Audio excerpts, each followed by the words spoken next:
Namaste everyone. This is a special video on protection of plant varieties and farmers' right, especially for ISPCS and all other competitive central and state government exams.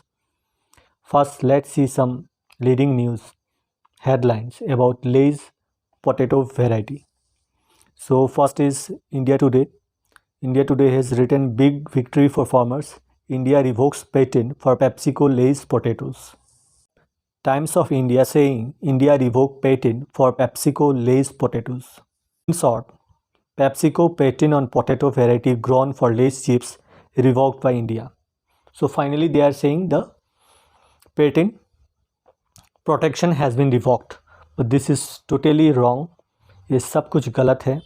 क्यों गलत है आइए देखते हैं. सबसे पहले देखते हैं section 3 of the patent act 1970. Section 3 clause J कहता है plants and animals in whole or any part thereof other than microorganisms but including seed varieties and species and essentially biological process for production or propagation of plants and animals are not patentable. मतलब कोई भी plants व animal का उसका parts या उसका varieties seeds या वो स्पेसीज पेटेंटेबल नहीं है अदर देन माइक्रो ऑर्गेनिजम्स. मतलब सिर्फ और सिर्फ माइक्रो ऑर्गेनिजम्स आप पेटेंट करा सकते हैं, उसके सिवाय कोई चीज़ पेटेंट नहीं होगा. नेक्स्ट देखते हैं FAQ. In FAQ under the protection of plant variety and farmers right authority. Point 5 is, can a plant variety be protected under Plants Act in India? Answer is no. Plant variety cannot be protected under Plant Act in India. Sixth number है, what is the difference between Patent Act and PPV and FR Act? Both acts deal with IPR. Patent, copyright, trademark सारा कुछ क्या है, सब है under IPR, Intellectual Property Rights. तो जो Patent Act of India does not accommodate protection of plant variety, plant variety को कोई प्रोटेक्शन नहीं देता थ्रू पेटेंटिंग. पेटेंट नहीं हो सकता. और इट्स कंपोनेंट और पार्ट्स. जो plant protection of plant varieties and farmers right authority है, not only protects a plant variety, it also protect the rights of the plant breeder and farmers on plant variety. The protection of a plant varieties is granted in the form of registration. मतलब इस authority के अंदर आपको protection मिलेगा through registration and they will not grant patent. Now let's have a brief idea about the act. For it's saying the protection of plant variety and farmers right act 2001 is an act of parliament of India. This act received the assent of president of India on 30th of October 2001. In order to provide for the establishment of an effective system for protection of plant variety, the rights of the farmers and plant breeders, this act was enacted. Moreover, to accelerate agricultural development, it is necessary to protect plant breeders' right to stimulate investment for research and development for the development of new plant varieties. Such protection is likely to facilitate the growth of the seed industry, which will ensure the availability of high quality seeds and planting material to the farmers. So this is the main soul of this act. The Protection of Plant Varieties and Farmers Right Act 2001, which was enacted as part of the India's obligation towards TRIPS under WTO. So TRIPS agreement के कारण ये Protection of Plant Varieties and Farmers Act लाया गया India में, ताकि protection हो सके plant varieties का, फार्मर्स और ब्रीडर्स का, उनके राइट के. The rules were framed in 2003. अब 2001 में एक्ट पास हुआ, 2003 में इसका रूल्स बनाया गया और 2005 में दिल्ली में इसका अथॉरिटी बनाया गया. इसका एक वेबसाइट है जहां पे आप जा सकते हैं, चेक कर सकते हैं. उसका नाम है plantauthority.gov.in. फंक्शन है registration of new plant variety. एक होता है EDV, एसेंशियली डिराइव वेराइटी, और एक्सटेंड वेराइटी. ये मेनली 3 टाइप्स ऑफ वेराइटीज़ होते हैं. एक्सटेंड वेराइटी के अंदर अगेन 3 सब डिवीज़न है. एक एक्सटेंड वेराइटी जो कि सेक्शन 5 ऑफ सीड एक्ट में दिया गया है. एक है जिसका कॉमन नॉलेज हो, VCK बोलते हैं. और तीसरा जो है वो फार्मर्स वेराइटी है जिसमें कोई रजिस्ट्रेशन फ़ी नहीं लगता. जो सेकेंड मेन फंक्शन है इस अथॉरिटी का, वो है DUS टेस्ट। ये सोल क्राइटेरिया है जिससे निर्धारित किया जाता है कि कोई एक प्लांट वैरायटी रजिस्ट्रेशन होगा या नहीं होगा। DUS क्या है? पहला distinctiveness, second uniformity and third stability. These are the 3 test needed in order to register a new plant species, which is known as DUS. Now, what is the duration of protection for a registered plant variety? For trees and vines, it is 18 years, and for other crops, 15 years. After the expiry of 18 or 15 years, you can't re-register. It will comes under public domain. उसके बाद 18 और 15 years तक protection मिलेगा।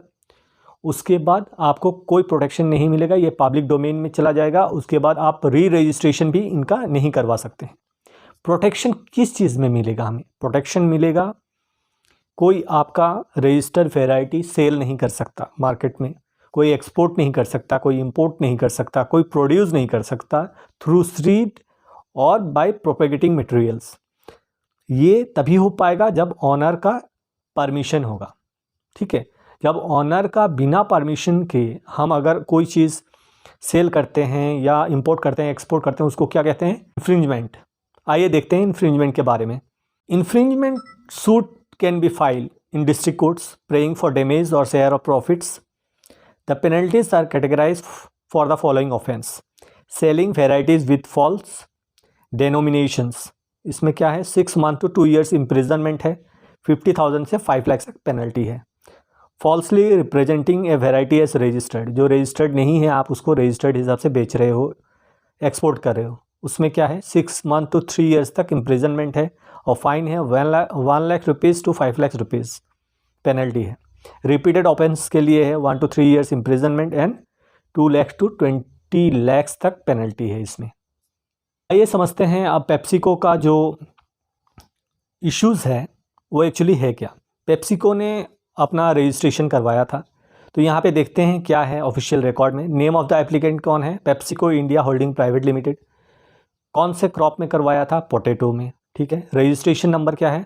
59 of 2016 इसका registration number है, ये potato variety का। Category of variety मैं बोला था 3 कैटेगरी में सिर्फ रजिस्ट्रेशन होगा, एक्सटेंड कैटेगरी का है ये, और जिसका कॉमन नॉलेज है VCK, मतलब variety about which there is a common knowledge.